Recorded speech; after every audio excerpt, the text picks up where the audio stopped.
నేను తీసుకుంటానని చెప్పి కూడా నేను మీకు తెలియజేస్తున్నా. ఎన్నికల మేనిఫెస్టో, సూపర్ 6 కానీ ఇవన్నీ పూర్తి చేసి ప్రజల్లో నమ్మకాన్ని పెంచుతాం. కూటమిగా మన 3 పార్టీలు కలిసి నడవాలి, మనం కలిసి గెలవాలి. తెలుగు జాతి నెంబర్ 1 కావాలంటే తెలుగుదేశం పార్టీ ఎప్పుడూ ముందుండాలని చెప్పి మీకు తెలియజేస్తున్నా. దానికోసం ప్రతి ఒక్క కార్యకర్త పనిచేయాలి, అవగాహన పెంచుకోవాలి, సమర్థవంతంగా పనిచేయాలి. నేను ఏదైతే ఆలోచిస్తున్నానో మీ అందరి ఆలోచనలు కూడా బలుకొని ఈరోజు విజన్ కానీ ఇవన్నీ తీసుకొచ్చాం. అవన్నీ అమలు చేసే బాధ్యత మనం అందరం తీసుకుందాం. ఈరోజు రేపు ఎల్లుండి 3 రోజులు ఇక్కడ ఉంటున్నాం.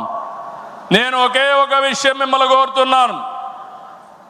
మీరందరూ వచ్చారు, నిండు శోభ వచ్చింది, చాలా ఉత్సాహం వచ్చింది. నాకు కూడా అనిపిస్తూ ఉంది, కొండను కూడా ఢీకొట్టే శక్తి మీరందరూ నాకు ఇస్తున్నారు. అది చేస్తా. ఆత్మవిశ్వాసాన్ని పెంచారు. అయితే ఈరోజు ఇక్కడుండే వ్యక్తులను చూస్తే ముఖ్యమైన నాయకులు, యూనిట్ ఇన్ఛార్జీలందరూ ఇక్కడ ఉన్నారు, మండల పార్టీ అధ్యక్షులు ఉన్నారు, పార్లమెంటరీ పార్టీ నాయకత్వం ఉంది, ఇంకొక క్లస్టర్ ఇన్ఛార్జీలు ఉన్నారు, ఎమ్మెల్యేలు, శాసనకర్తలు, ఎమ్మెల్యేలు, ఎంపీలు ఇక్కడ ఉన్నారు, మంత్రులు ఉన్నాం.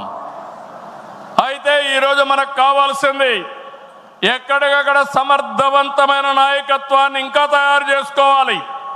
నాయకత్వం ఉంది, శక్తిని పెంచుకోవాలి, తెలివితేటలు పెంచుకోవాలి. మనం అనుకున్న లక్ష్యాన్ని చేరడానికి ఎలాంటి స్కిల్స్ కావాలనో అవన్నీ మనం నేర్చుకోవాల్సిన అవసరం ఉంది. ఈ రాష్ట్రాన్ని ఒక విజన్తో తీసుకుపోవాలంటే నేను ఒక్కడనే కాదు. అందుకే నేను చాలాసార్లు చెప్పాను, మంది పొలిటికల్ గవర్నెన్స్ అంటే మీరందరూ గెలిపించిన తర్వాత గెలిచిన వారిలో ఒక మంత్రివర్గాన్ని ఏర్పాటు చేసుకుని మేమేదో పరిపాలన చేస్తే కాదు, చివరి మైల్లో ఉండే కార్యకర్త కూడా ఈ ప్రభుత్వంలో భాగస్వామి అయినప్పుడు, మీ ద్వారా పరిపాలన జరిగినప్పుడు అదే నిజమైన పొలిటికల్ గవర్నెన్స్ అని చెప్పి కూడా నేను మీకు తెలియజేస్తున్నా. అందుకే ఒక సిస్టమేటిక్ ఆర్గనైజేషన్ తీసుకొచ్చాం. ప్రభుత్వానికి పార్టీకి అనుసంధానం పెరగాలి, అనునిత్యం అవగాహన పెరగాలి, భాగస్వామ్యం పెరగాలి. దానికి మహానాడు ఒక వేదిక కావాలి. నేను పైనుండే నాయకులకు చెప్తున్నాను, ఇక్కడుండే క్షేత్రస్థాయి నాయకులందరూ కూడా చెప్తున్నాం, అందరం కలిసి పనిచేద్దాం, ఒకరినొకరు అర్థం చేసుకుందాం, గౌరవిద్దాం, టెక్నాలజీ ఉపయోగిద్దాం. అనుకున్న లక్ష్యాన్ని సాధించే వరకు నిరంతరం కూడా ఆలోచించి ముందుకు పోయే విధంగా కార్యక్రమాలు చేద్దాం.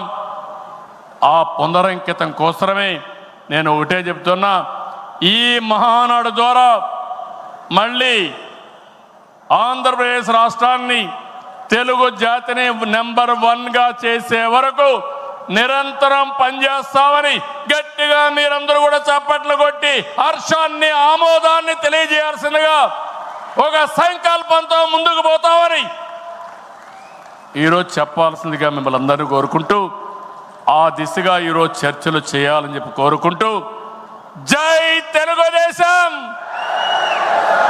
జై తెలుగుదేశం, జై తెలుగుదేశం, జోహార్ ఎన్టీఆర్, జోహార్ ఎన్టీఆర్, జోహార్ ఎన్టీఆర్.